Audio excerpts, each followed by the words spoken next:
Italy's Prime Minister Mario Draghi has tendered his resignation, which will pave the way for snap elections. It is reported that fractious parties torpedoed his national unity government, and that could bring the hard right to power. Why wouldn't the coalition parties, for the sake of the country, try to smooth things out and solve their problems, especially during a time when Italy, like many European countries, is experiencing economic challenges? This edition of the Spotlight, we will look at what kind of future will be waiting for Italy. Our guests for this edition of the Spotlight are the Secretary General of the Civi Foundation, Paolo Raffone, joins us from Brussels.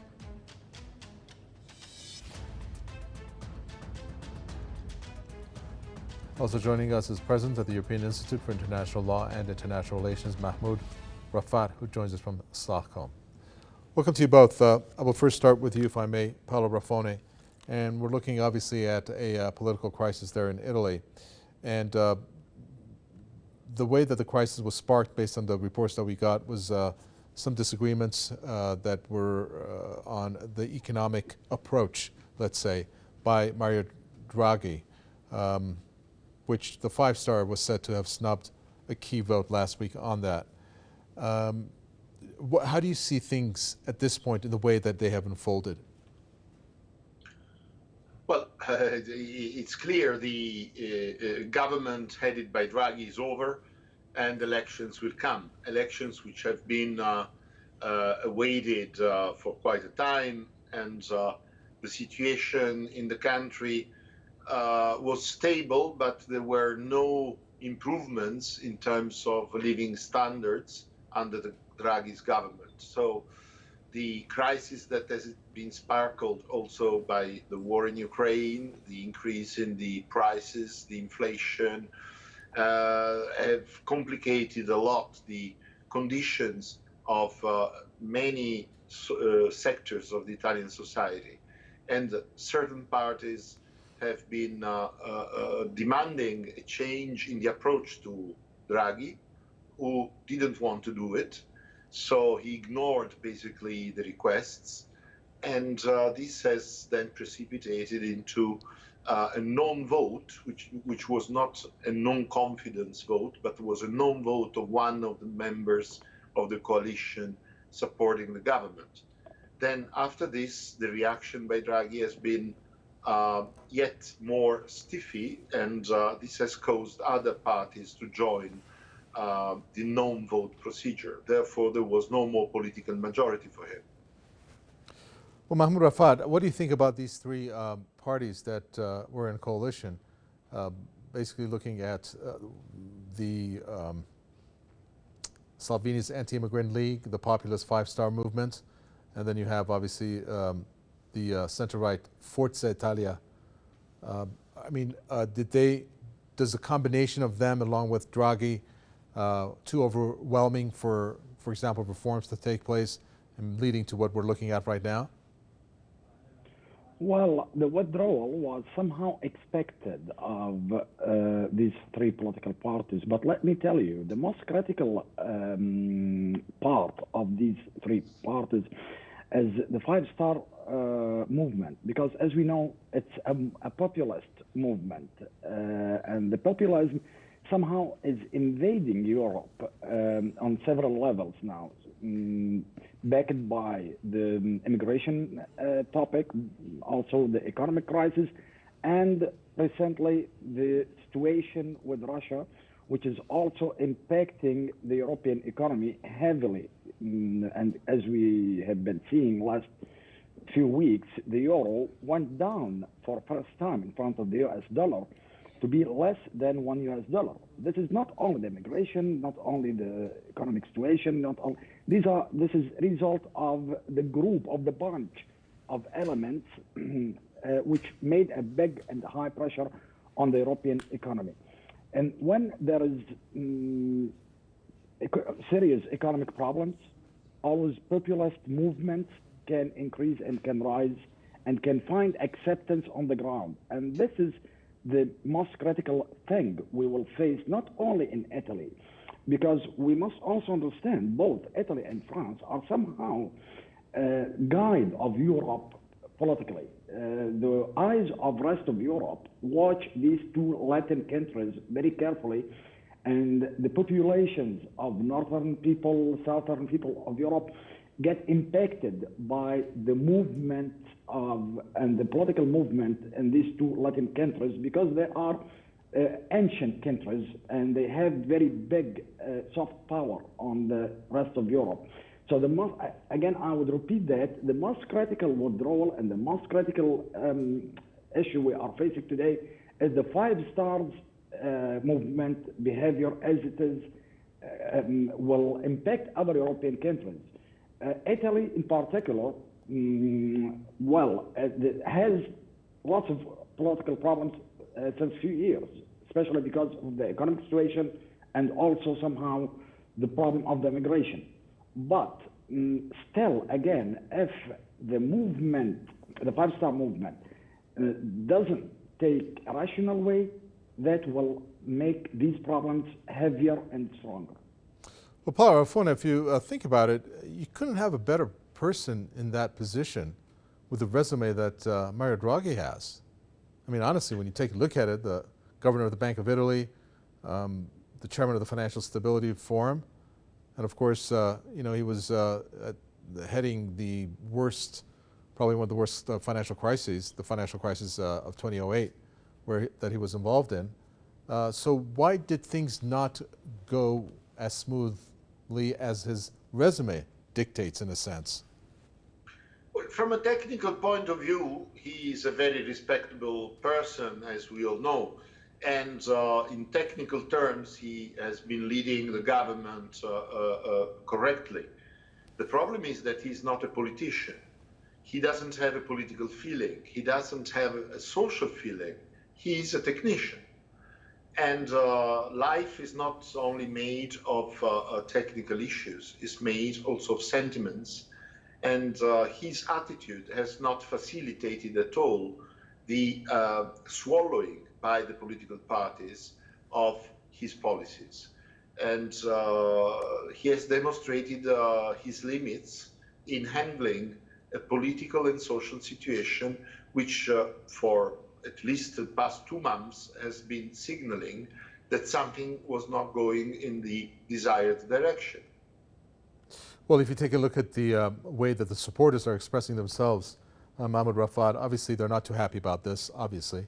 But they're saying, and this warning is my question to you, that they're viewing this as a government collapse, and they're saying and warning that this is going to worsen the social ills when you have such bad economic indicators, for example, like inflation or a delay in the budget. Of course, you're also looking at the way that the Ukraine conflict has affected not just Italy, but many European economies. So why couldn't these parties set aside the differences, as Draghi said, and work things out? Sorry, would you repeat the question again? The line why couldn't they set aside their differences at this very, very sensitive time and work things out instead of having Italy be dragged out or dragged down with the economic challenges that the country is facing? Well, I think, let me agree with my colleague Paolo here. Mr. Draghi is a very excellent person as economist. Mr. Draghi is very theocratic person and professional in his domain as economist. He used to be president of the Central Bank of Europe, and he is very successful, but he is not a politician. Political world is completely different than the economic life and the economic world. Also, meantime, he has very tendency to the socialism and the social approach for the society, which is not really to enable a politician to succeed, to handle and to manage a government under him, and number of ministers coming from different backgrounds and number of political parties, and each political party has its own interest. So the issue is in the non-experience, non-political experience of Mr. Draghi himself. This is the main point. Yes, he has very excellent and very high profile as economist, but not as politician. And this is the point here. Let's say Italy is not easy country. It has a long history with with elections, with democratic games, with political games. It has a very, very, very long history. It's a Latin country. So it's not that easy to manage this number of political parties if you do not have enough experience and if you are not well trained to do that. Mr. Draghi was not well trained to do that. He was wonderful in his position in the European Central Bank. He was wonderful as economist, but as politician, he could not really manage and handle the whole elements of Italy. Okay. Well, let's see here. If we want to take a look at how somebody who should be acquainted with politics to have that facet be on his resume, which obviously the post of a prime minister should do that, or should have that. The alternative here is, hold on, let me make sure I get this party straight. The Brothers of Italy Party, is that what we're looking at here? Paolo Raffone, neo-fascist roots, leading in the polls with 23.9%. If I had a choice between the Brothers of Italy Party and Mario Draghi, hands down, I think people would go for Mario Draghi. But tell us what you think, if this is who's the party that's leading in the polls.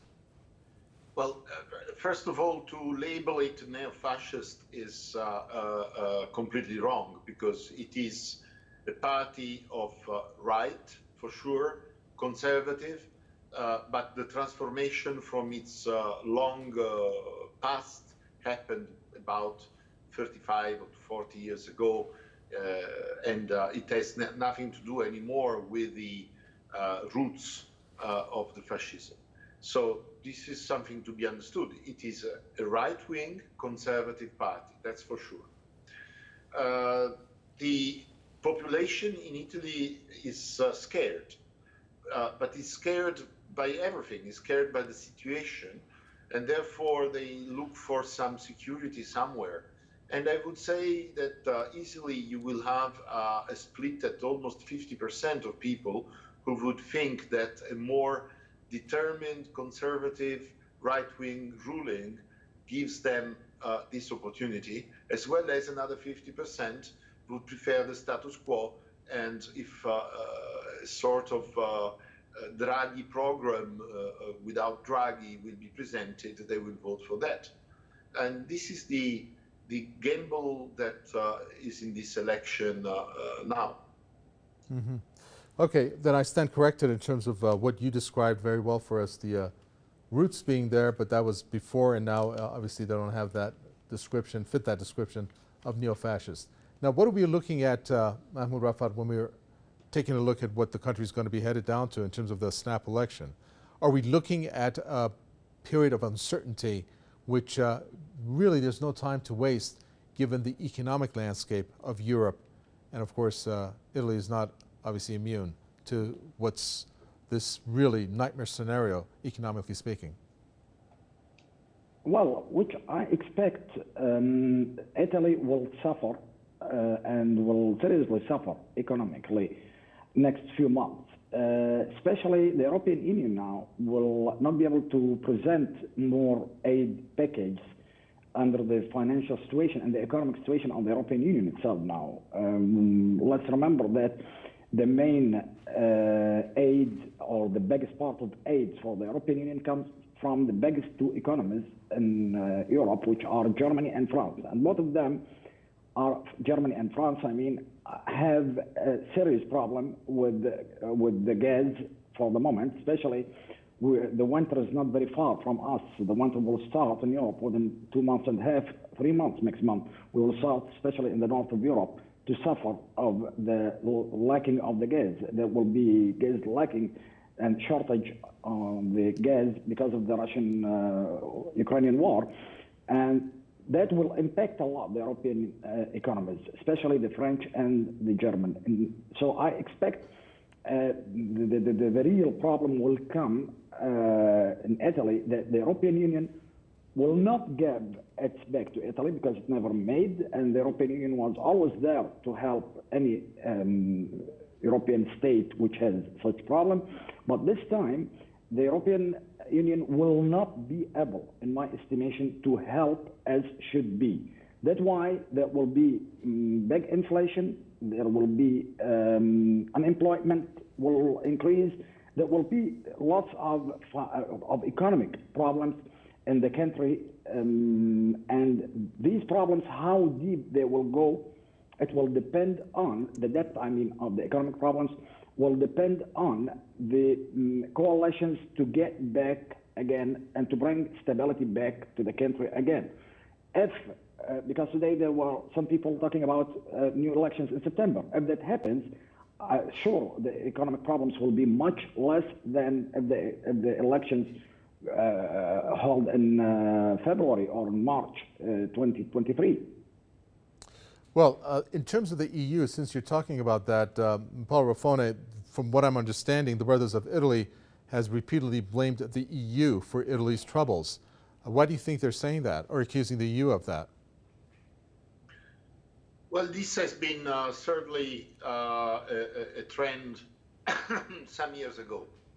But as of today, there is not this attitude towards Europe by any of the parties. There are criticisms, but criticisms are normal, I would say, in political arena. And I wouldn't see any interest by any of the parties to pull out of Europe or to say that everything which is wrong is coming from Europe. No. There will be criticisms, but this is normal because a number of things in Europe are not going in action. And it is something which is felt not only in Italy, but all over the continent. I mean, the European Union is having a lot of trouble to maintain its policy going. Well, the European Union is grappling with a lot of different issues. And of course, the Ukraine conflict is right center of this. And Mahmoud Rafat, if you want to take a look at other countries, as our guest there said, within the European Union, they're not doing as well. So what are we looking at in terms of EU's future at this point? You know, you have Germany that is headed either to a recession or that it's just economically not pulling its strings as it should, and that's supposed to be the powerhouse. Other economies not doing as well either. Are we looking at an EU that's going to maybe go down that road of an economic crisis that it did years ago? Well, let's say it will be economic problems. We do not expect to have real crisis yet because there will be alternative for the gas of Russia. Either there will be conciliation somehow with Russia because we know the European situation against Russia and Russian-Ukrainian war is completely influenced by the administration of President Biden in the United States. We saw President Macron at the beginning wanted to take another direction, but there was lots and huge pressures on the French president to follow the same line and to be in one policy or on one frame with others. So, in my opinion, there will be somehow either conciliation with Russia at the end of the day, or there will be alternative for the gas, especially from Algeria and Qatar. There will be somehow, or they will accelerate the deal with Iran, the nuclear deal with Iran to take gas from Iran. There will be solution. So now we do not expect but crisis, but the problem will be deep problem still, and that impacts a lot. Not only the Italian situation, I expect also there will be in other European countries, South European, I mean, especially in Greece and Spain, there will be some troubles by next winter at the same time. That not only the German and French economy will go down, this is not the unique reason, but also because of the political equations inside these countries, the south of Europe, all the south of Europe. Because of lots of reasons, their politicians, the disagreement among their politicians, the economic situation, the immigration, the load of immigration, because this is making a heavy load on these countries, there will be somehow troubles. Well, let me say I do not wish to we have here in Europe crisis, but for sure we will pass through some economic problems. Okay, going through some of the headlines of how Italy is being covered, it was very interesting, Paolo Raffone, to look at one of them that doesn't appear to give a fair shake or a justice, I should say, to some political parties in Europe. where the headline reads, Italy's crisis redoubles Europeans' foreboding. Europe is being tested not only in its unified front to Russia, but in the very resilience of its democracies, as nationalist forces sympathetic to Russia remain untamed. This comes from a reputable organization, New York Times. Why do you think the New York Times would describe this in this form and manner? It's quite odd, isn't it? Well, the fact that there is a surge of nationalism all across Europe is not new. And I have to point out that the strongest nationalism is in Eastern Europe, which is strongly anti-Russian, but is definitely very nationalist. And this you have in Poland, in Lithuania, in Romania, and so on. So this is not a new issue, and Europe is confronted with raising nationalism even in Germany. In Germany, you don't have Germany as such. You have at least 3 major areas in Germany which have each of them a different view of what Europe is or should be. And especially 2 out of 3 are signaling a stronger nationalist identity, which is not compatible with this homogeneous approach that the European Commission wants to have all over the territories of Europe. So it is a problem, certainly, and maybe it is also signaling the end of a certain way of being European Union as it has been so far. We will see.